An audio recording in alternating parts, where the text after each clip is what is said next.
welcome back to my sewing room. If you're new, my name's Diane and I like to share with you the stories of the quilts that I make. And this week I would like to share with you the story of the Blossom quilt.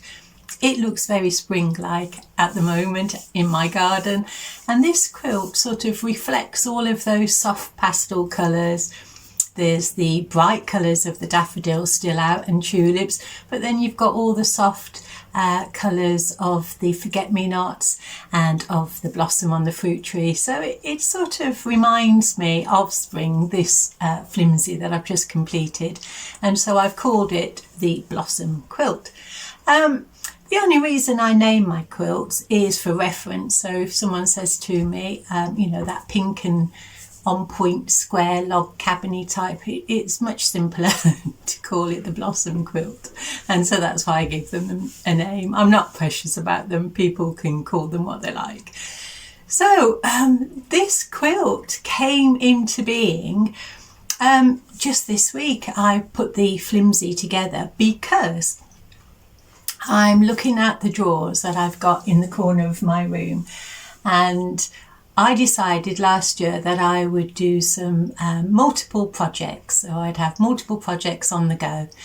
And I also decided that whenever I'd finished a project and I processed the fabric that's left over, I usually cut them into particular strip sizes or squares. And they were beginning to accumulate, and I thought, I wonder if I would do better making up little blocks. So I experimented and I tried with two different sorts.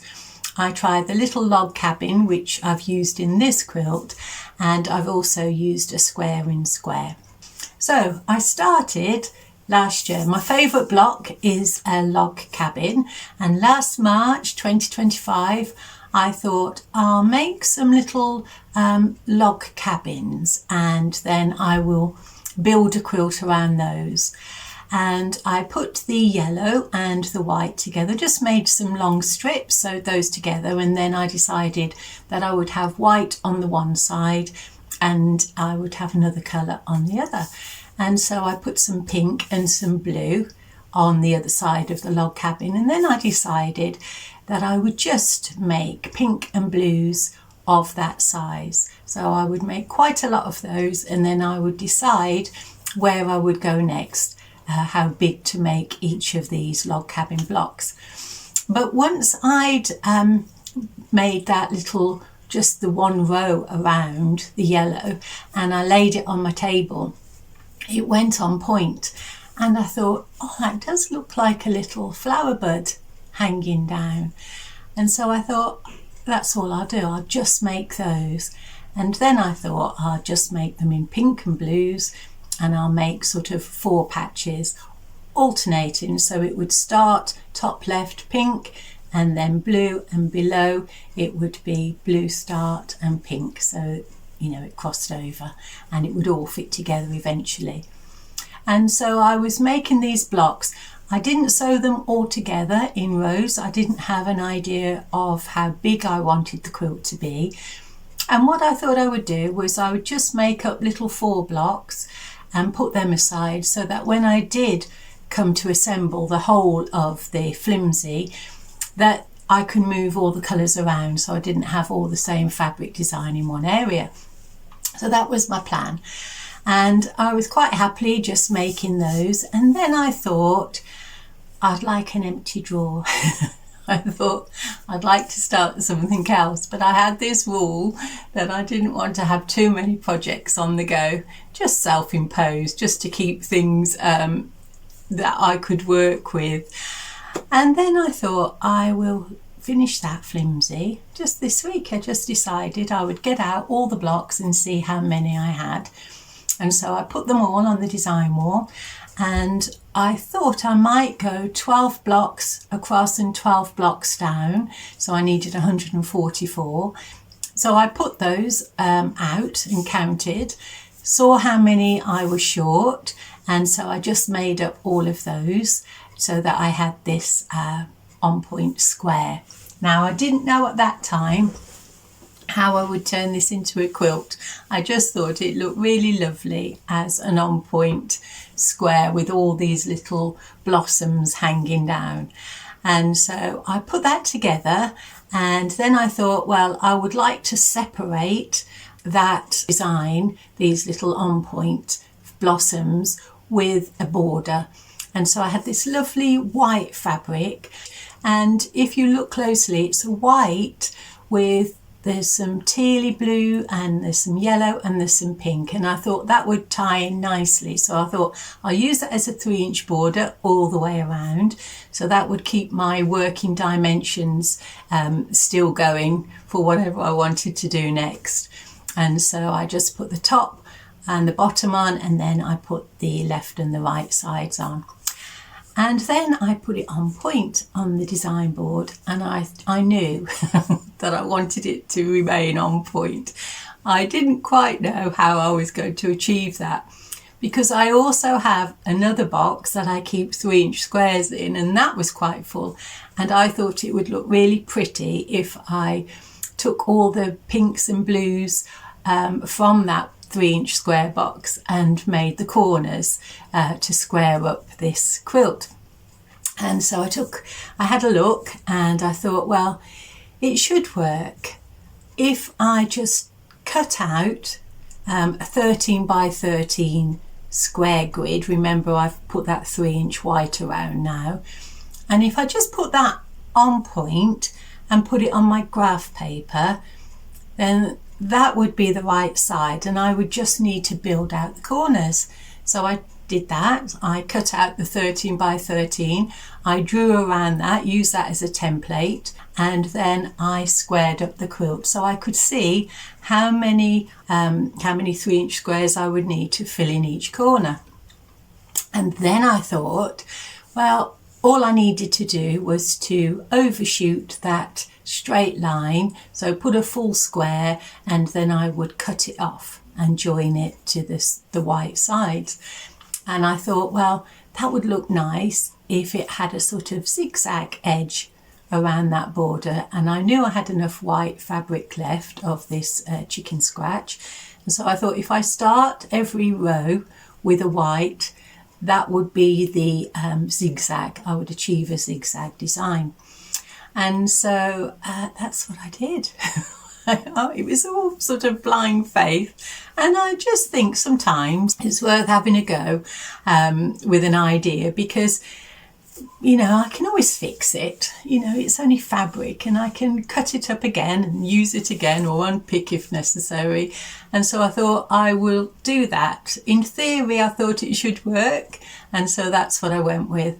And so I started off, if you have a look, with the first row starting with a white, alternating pinks and blues, and then the next row there was started with a white, and there was one less of the pinks and blues, and I went all the way down until I reached the bottom, which was just a white square on its own.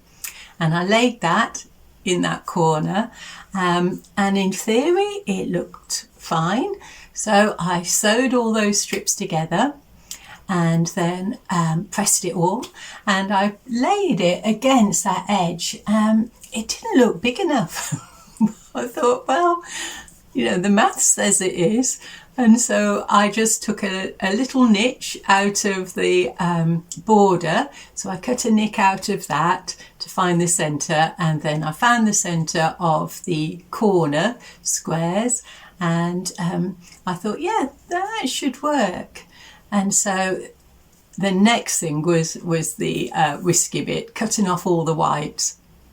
And so I thought, well, I want a 1/4 inch seam from that point. So I laid my ruler across there, and I cut off all of those points. So I had a straight edge to join to straight edge, and then I joined those nicks and the corners together, and it worked. I don't know, because I think there's a little bit of give on the bias of those triangles, and it fit. And so once I'd done the one corner, I was happy, so I did the next 3, and I joined all those together. So I joined the top corner onto the on-point squares, and then I joined the bottom, and then I joined the sides. what I wasn't too keen on was the two white squares meeting. I didn't like that flat because it was zigzaggy all the way up and then there was just this flat edge. And so I thought, well, to get around that and to get around the colour blocks meeting, because they would have met on that centre point and being the same colour. If I put half square triangles, white, half square triangles together, it would give a little peak. And so I did that, white half square triangles, and I put that up with a pink background, and it wasn't so noticeable, only being a half square triangle. So I put that on, and then I thought, well, I'll put another row around. I was going to put just a 3-inch border around in a bright fabric that matched, but then I thought, I've got lots of 3-inch squares that I've saved, and I thought, well, it would look nice. And so then I thought, well, I've done half square triangles with the white. If I carried out the pink and we had another pink peak, that would stop the two colours touching and sort of spoiling this checkerboard pattern. And so I put that on, and that's it. That is the flimsy finish. It finishes at 60 inches square. I could make it bigger if you want to, just keep going, add a border or just keep adding squares. And I think the more there is, the more that centre will be more impactful. But it's big enough for what I want it to be. I haven't quilted it together. The reason I haven't quilted it together is because I've been spending a lot of time in the garden. I did mention that I'd be visiting my sister soon, and I'm due to go there within a few days. And so I wanted to get other jobs done in the garden. I've got some bedding in, and my wrist is a little bit sore. I've been out putting lots of things in, so it'll all look beautiful in the summer. And so yeah, I can't manage anything that's big or heavy. So I thought, I was pleased with that, put that away, put some stay stitching around the outside first, put that away. And then I have got a couple of hours, I think, not too much time really to start anything. So I thought I'll take out one of these works in progress and I'll put that on the design board. And I think I'm going to put 2 more rows of those, separating the blocks, and also some green. I'd like to get that done before I leave, but we'll see. Not in a hurry, doesn't matter if I don't, but so I'll just come in and I'll work on those sorts of things. And so that's it. That's what I've been doing. I will put, it's not much, but I know some of you like to see these. I will put this on my post, my community post, if you want it.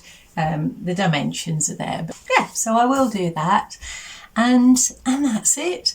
If you want to see any more of my ramblings from my sewing room, please put the notification button on YouTube, because I am away and I'm not sure when I will be back to share with you some more sewing things.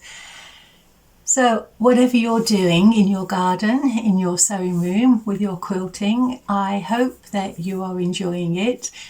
It's a lovely way to sort of communicate with different people around the world, and it's a lovely thing for ourselves. There's a nice little space in the madness, and it's something we all love. So if you are keeping all these processed pieces of fabric, perhaps you might think about making into blocks for a future quilt.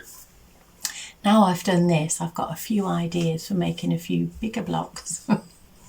Another rabbit hole I think I've gone down. So I will see you again soon. Thank you very much for all of your support. Thank you very much for all the kind comments that you put in the comments book. And I just want to say a little bit about your comments. I do read them all, and they are lovely, and I know that other people read them too. Sometimes I've had a little bit of a delay responding to you, and the reason is because AI wants to respond for me on my behalf to you. I'm not averse to AI. There's a place for it in the world, but sometimes it doesn't say what I want it to say. And so if there is a delay in my returning a comment, that's why I've waited for AI to finish so I can speak. And I don't think there's anything else. Enjoy your sewing, and I'll see you again soon. I might have a tan. Thanks for watching. Bye.